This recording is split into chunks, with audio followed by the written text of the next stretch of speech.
It is an eternal island of legend, a place of unimaginable beauty, and a growing evil, where the forces of death and life are in constant conflict.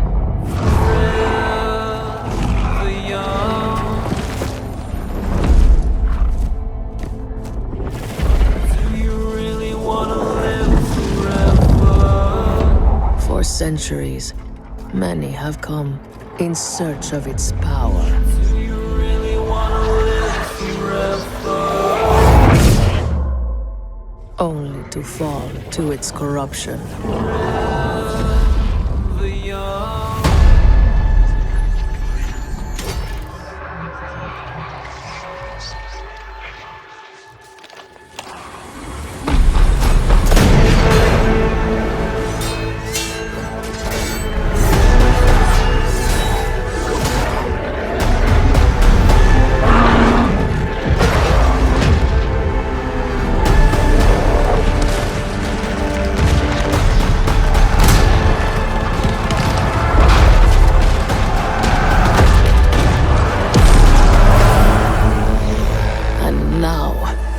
You have come to this place, lured by the promise of power and immortality. The darkness will claim you. Do you really wanna live forever?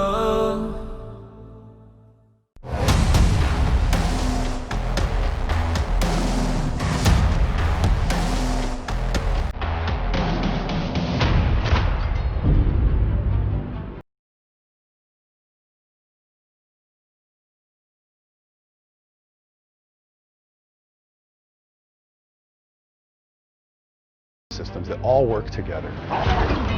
Every action that you take in New World has a reward to it. The most basic form of player progression is leveling your character. Every time you level up, you get points to put into your attributes.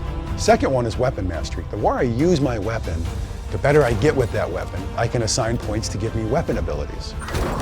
The third one is our trade skill progression. Whether I'm a gatherer or I'm a blacksmith, the more I do that thing, the better at it I get. The fourth one is territory standing. Just by playing in a territory, you'll gain territory standing, which gives you access to bonuses like increased experience, reduced fees, and houses.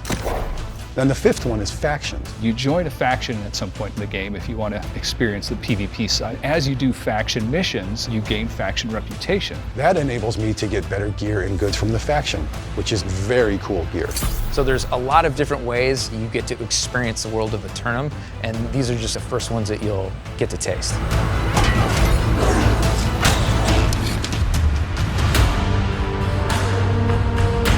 We really wanted to have a deep crafting system in New World. Everything in the game supports it in one way or another. As you craft in New World, you become stronger and stronger in crafting. And when it comes time to craft a sword, you're going to start out just being happy to get something slightly better than the basic sword.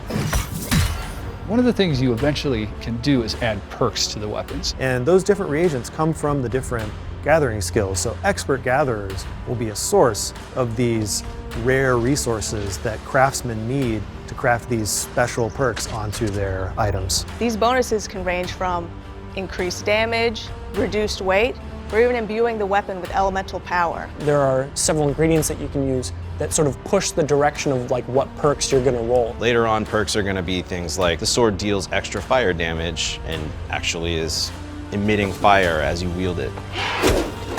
Weapons can also have gem slots, and you can take gems that you find out in the world and slot them into the weapon to add even more additional effects. Crafting weapons and armor gives you an outlet to where if I'm not finding drops, but I do discover a recipe, I can try to craft items that really suit my playstyle and are very unique. Between perks, gems, and the crafting skill families, you have massive amounts of control over your crafts. Depending on the time you want to spend in it, you can become the best craftsman on the server.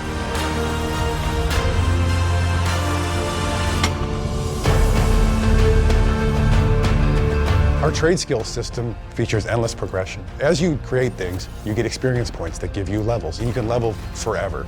When you start to pursue a crafting trade skill, you'll start as a total novice. You'll begin by crafting the most basic of things. For an armorer, it'll be boots. For a weaponsmith, it'll be a basic iron longsword. As you improve, you'll unlock more recipes, and the recipes will begin to have higher quality outcomes. In general, the things that you're crafting are better than they were before. We have a lot of different trade skills: armor smithing, weaponsmithing, cooking, and a whole bunch more. Let's say you're a level 10 armor smither. You can make an iron breastplate, which is pretty cool. If you're a level 40 armor smithing, you can maybe make a steel breastplate. Maybe if you're a level 100, you can make a star metal breastplate, which of course requires you to have cooler and better ingredients. This is one of our many progression systems inside of New World.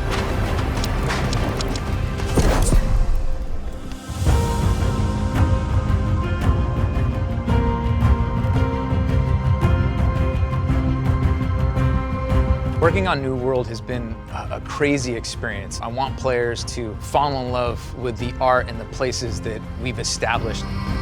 I'm really hoping to expand the world, to create new and interesting spaces on the island that you haven't seen, with new dangers and new things to discover. I hope people really enjoy the combat system, and I want people to experiment with it, create your own specializations, your own play styles. Every type of player can find something that they enjoy doing, whether they want to be a crafter or an explorer or a war hero. We think of the launch day for New World as day one. We plan to work with and listen to the players and just keep growing and growing the game. There's so much to do in the world, but we want to continue adding more and more. We just cannot wait to get everyone in the world playing the game.